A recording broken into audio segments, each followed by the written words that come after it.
Okay, so we're going to take a little bit of a step aside here in terms of the major changes to the thermal guidelines.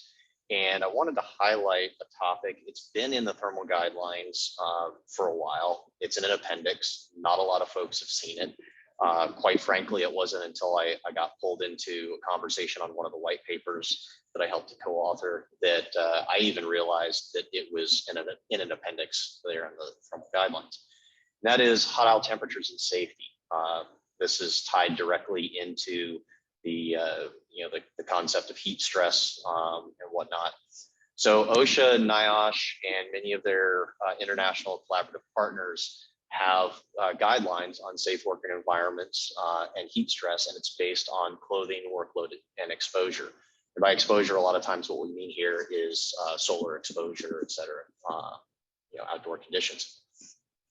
As the industry has been pushing for increased energy efficiencies, one of the things that has happened is we say we're going to run the inlet conditions to these servers and this ITE at higher and higher temperatures to allow us more and more hours of economization, particularly airside economization, which is great. We're saving a bunch of energy. However, when you go and you start to take those increased inlet temperatures and you start to overlay them with the OSHA guidance on heat stress, you kind of start to run into a little bit of an interesting scenario. So OSHA guidance uses a work to rest rate and is based on the wet bulb globe temperature, not wet bulb temperature, but the wet bulb globe temperature.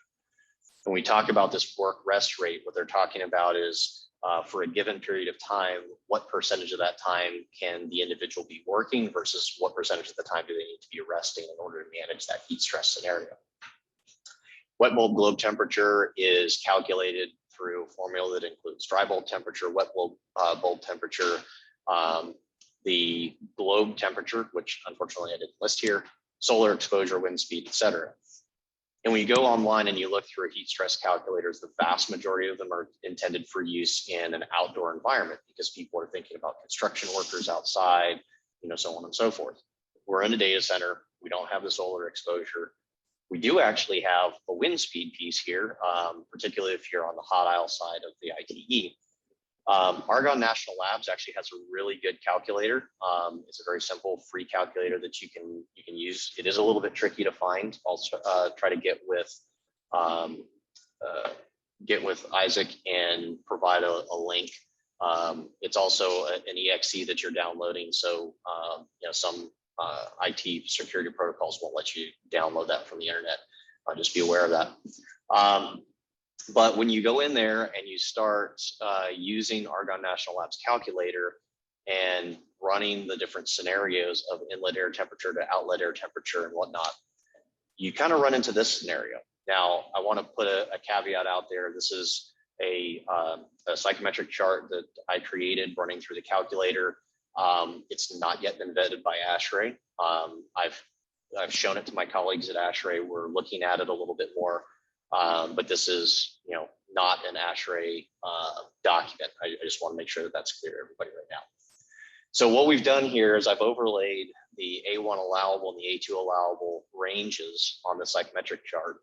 And then our diagonal curves here represent the various boundaries that coincide with the Argonne National Labs calculator for heat stress. And these, the blue hashed area and the red hashed area represent if I have, and the blue is if I have an inlet air condition that is at the top end of A1 allowable, and I have a 10 degrees C heat gain across my IT equipment, what does it look like on the backside of the rack? So the hot aisle is kind of represented by the vertical here. The cold aisle is on the left side. And then likewise, the red box is the same concept, just applied to the A2 range. And what we find here is particularly for folks that are doing work in the hot aisle, which may be electricians going in there wearing fire retardant clothing while they go in and maybe change out power supply to from an overhead busway, a plug-in breaker or something like that, to a rack or something along those lines. What we find is this blue line is basically the uninterrupted work line. So anything left and below this line is a scenario where you can operate uninterrupted, and this is considered medium work, right? So this is, picking up servers, moving servers around. It's climbing up on ladders and making changes to the power distribution coming into the rack, that type of work. This is not standing at a console in front of the IT equipment on the cold aisle scenario. So in that type of workload, what we're seeing is anything to the bottom and the left is considered uninterrupted work, no issue at all. Between the blue and the green, according to the OSHA guidelines, you're allowed to work 75% of the time, and you need to rest 25% of the time in order to avoid heat stress issues. Between the green and the orange, it's a 50-50 ratio. Between the orange and the red, it's 25% work, 75% rest. And then when you get to the right of this red line, according to the OSHA heat stress guidelines, you should not be working in that space at all. So this gets to be a really interesting topic depending on who your client is, who your end user is. I've worked with a number of clients where they don't necessarily worry about this part too much. And then I have others who have very, very stringent safety cultures within their organization, and they don't like this at all. So there are strategies to deal with this.